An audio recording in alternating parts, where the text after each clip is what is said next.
Hi. So today we have Prem with us to share about his journey, and we're really excited to have him. Prem also serves as a mentor on Sparklehood mentor board.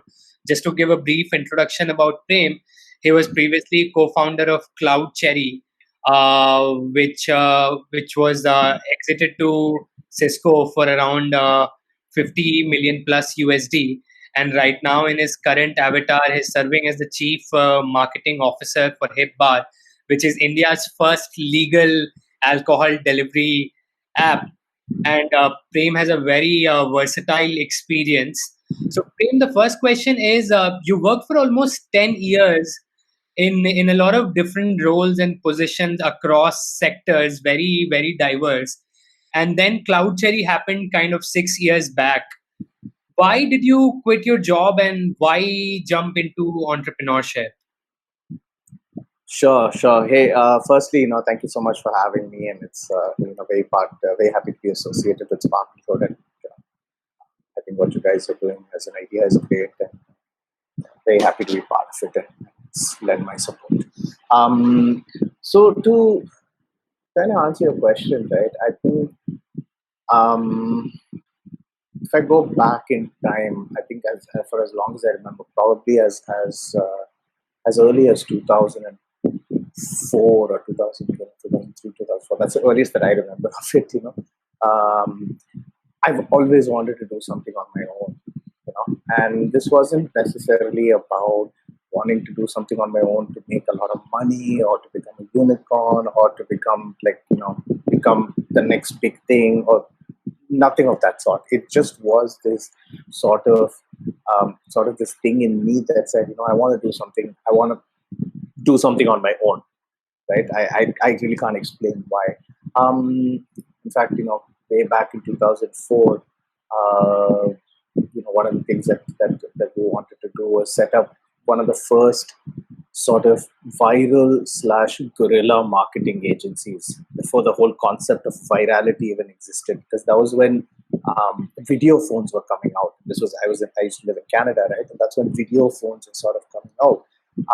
So this whole concept of, can we do activities on ground and really catch people unawares and make them shoot these videos and share it with people?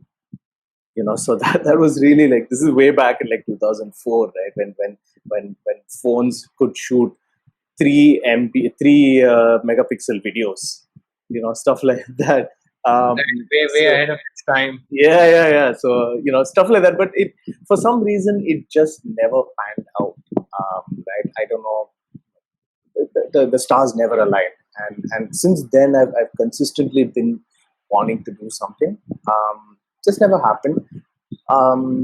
2013 is kind of, I guess, when the stars really did align, and Vinod and I, we knew each other in the past, and we kind of said, hey, Vinod was just getting into CloudCherry and setting it up, and we were talking about it and said, let's collaborate, let's come on board, and let's really take this to the next level and really create a brand over here from ground up. So I guess that's how CloudCherry really happened. It was just a sort of nothing more than stars just aligning. Right. So, but in your sort of startup life, and HipBar, I would say, is again a startup, right? In a way. Yeah. So compared to your past experiences versus, let's say, working at CloudCherry or HipBar, Yeah. any sort of key differences that come to your mind? I don't know, in terms of ownership or responsibility, or how invested you are. Anything that comes to mind from that point of view? So, I guess my experience has been a little different or unique from the standard sort of experience that I had. This never, for me, it never was about, I want to escape the corporate life, or I hate the corporate life. It was never that. I actually really enjoyed it. And maybe because the industry that I come from, I was in advertising. And I was young at that point, and advertising. If you're in your 20s and in a hot advertising agency, your life is set. Right? So I really it was a great time. It definitely was. And obviously, it has its own sets of challenges and restrictions and all that. But you really overlook all of these things when you're younger, right? And if you really like what you're doing and you enjoy what you're doing, all those things don't matter, right? So that's really what it was. I guess you're one of the lucky ones, I guess, in that sense. Probably. That you really liked what you were doing. Like I think the real there were points only through my career, even in various agencies, and the only reason why I went from one agency to another was purely because all I was seeking was new challenges for myself and nothing more. Because other than that, the place that I worked with was great. The people that I worked with was great. The work that I was doing was great. It was just, let me move up. I need to try some new challenges, maybe explore new things. That was really it. Right. So do you feel you are constantly challenging yourself even now? I would like to, yes. I would like to think so. All right, perfect. So you are a thorough marketing and creative guy, right? Yeah. How important do you think marketing is in a early stage startup? What role does it play in acquiring customers?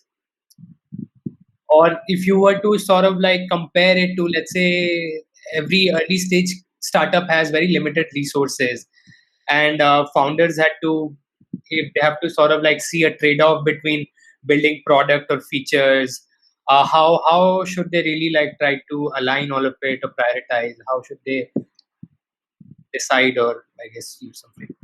Oh, sure. That's a fair question, right?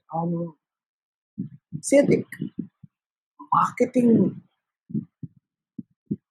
as a definition, right, is a little it sounds too narrow.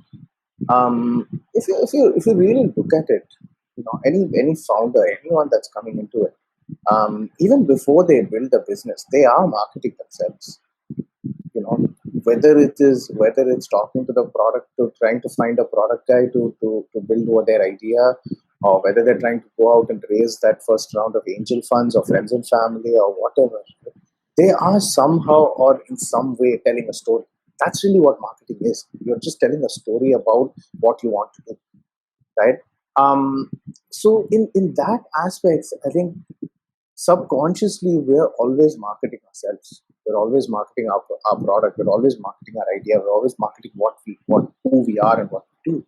Um, the moment you sort of formalize it as a company, as an organization, as a startup or whatever you call it, right? At that point, it's just a matter of formalizing this structure as well.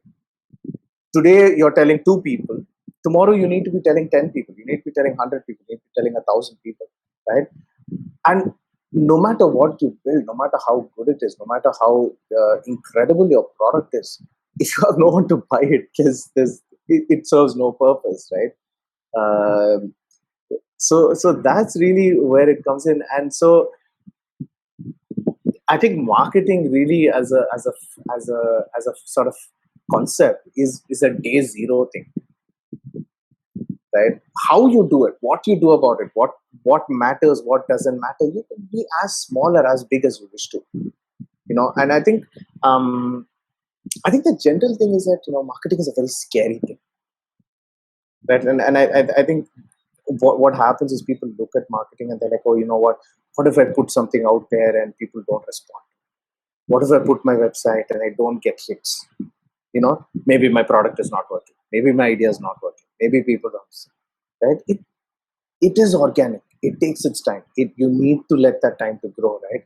The earlier you can do it and the earlier you can put your story out, the longer the time you have for it to actually sort of snowball into something.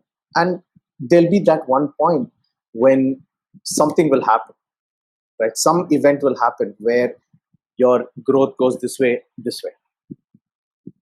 right? But at that point, is if it's at that point when you say, okay, now I need to start marketing, you're too late.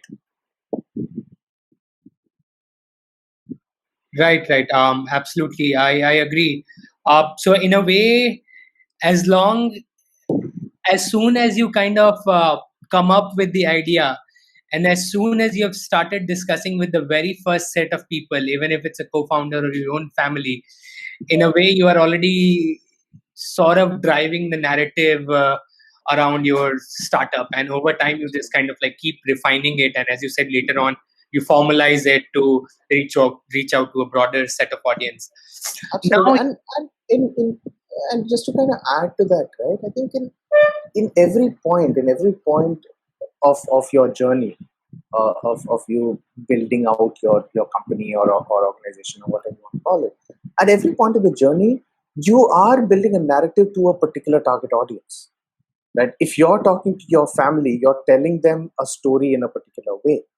If you're talking to your friends, you're telling them your story in a particular way. If you're looking talking to someone to raise funds, you're telling them a story in a particular way. You are creating those multiple marketing narratives anyway, right? And just like that, all you need to do is the next step is, once I've done all this, the next step is now I'm going to look out for potential customers. What should I be telling them? That's it. It's just storytelling. right. And as you said, that some people worry that if I put something out there and nobody responds to it, any advice around overcoming that fear? It's not easy. I won't lie. It is not easy, right? And a lot of times, we do, we are creatures that sort of seek a certain sense of perfection. And I think the way the world is also operating now, right, with social media and all of that, the bar is consistently being raised, right? And we look at it, and we there are certain things that we look at and say, you know what, man, will I ever reach that quality? Oh, their messaging is so smart, their thing is so creative, their thing is what it is, right? But the truth of the matter is, you don't know what is it doing for them. Is it actually translating in something? Is it actually translating in business? What is coming out of it? Maybe they're going through the exact same thing, right? It's always grass is greener on the other side, right? So just put it out. You believe in your story. It's just a matter of, you believing in what you're doing. Put it out there. If it works, it works. If it doesn't work, try things that might work until you actually find something that does. It's a lot of these things are very hard to predict, so it's best not to predict them and just go with the flow, honestly, especially the early days, right? Because really there's nothing to it. You have nothing to lose. You're at a point as an organization where everything that you do can only result in some form of success, even if it is bad, even if it is negative publicity. And I'm in no way promoting that, but I'm saying, even if it becomes, people look at it as oh, why did they put this message out or whatever, it's too small to even worry about those things. Just move on, iterate, move on, get going. Right. No, I absolutely agree to that. People should look at it more from the point of view that it's not a once in a lifetime opportunity where you're just doing this one time launch and the entire world is waiting to hear from you. That's not really true. Like at this stage, probably nobody cares, or maybe We really want that one post that we put out to change our destiny. It won't. it won't. Right. You have to It keep won't. doing that again and again. So it's like a cycle of launch, relaunch, launch, relaunch. You have to keep doing Absolutely. that brings to another question that a lot of people worry about brand building, and as we were just discussing that in startups, in early stages you could be doing a lot of things and that might completely change, or you might pivot. There might be a lot of change, right? So in that case, where there's a high degree of uncertainty around the core business model, or like it radically changing, when would you suggest that people should think of the whole formalization part that we were saying around brand building? Is there any right time for it? Any, or it's just like it happens organically? What is your view on that? Sure. So from a brand perspective, right? I think, a brand kind of goes beyond. A brand really is about, it's about really standing for something, right? And that could be anything. I think it's important for you to for anyone, right, to kind of formalize in their head what do you want it to stand for from day one. You know, I want to be this. This is the persona that I want to create for myself. This is what I want to become. Obviously, that is an evolution. That changes. Um, but while your persona might be that, it's important to not mix that with what your messaging is. Very important to mix that with what your brand's look and feel is. For example, my brand is not necessarily the fact that I do everything in blue or red or yellow, and I use a particular font, and I put my messages out in a particular way. That is constantly evolving. As if you're not, then you're stuck, right? And as you said, you pivot your product to meet the market need, right? Your brand message and the marketing that you put out from your brand has to accordingly evolve as well, right? So for example, if I'm selling a accessory or a product that was for I don't know,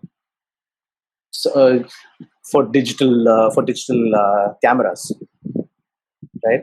Now with the evolution of digital cameras going away and evolution into phones, right? My product, I'm obviously trying to evolve that into phones as well.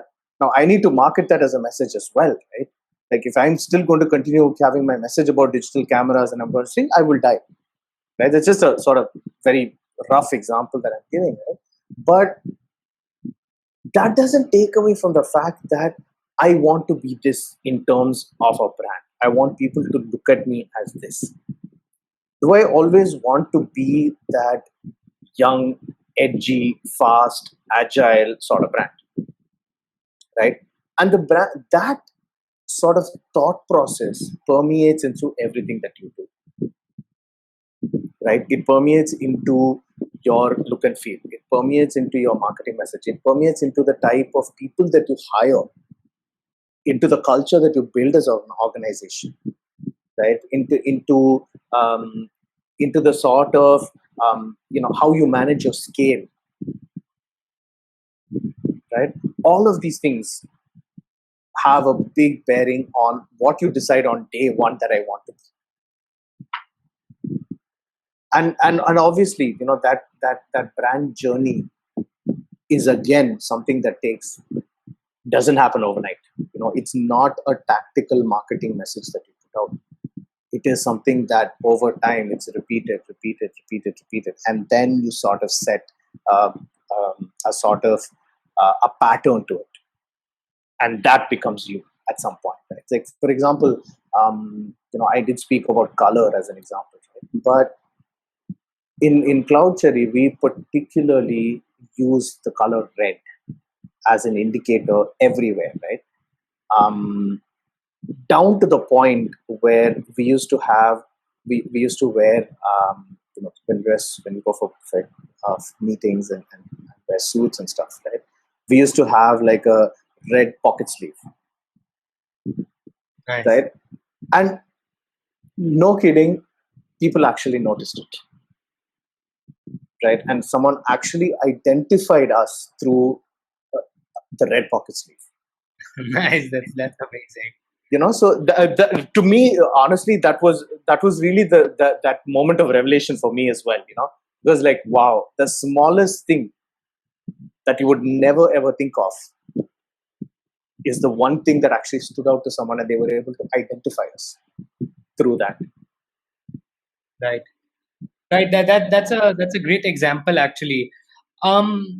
Also nowadays, a lot of marketing advice or discussion that you see out there or everyone talking about is how do you weave a story or a narrative around your brand, And we did cover some of it right now when you said that you need to kind of figure out who or what you are as a brand, what you stand for.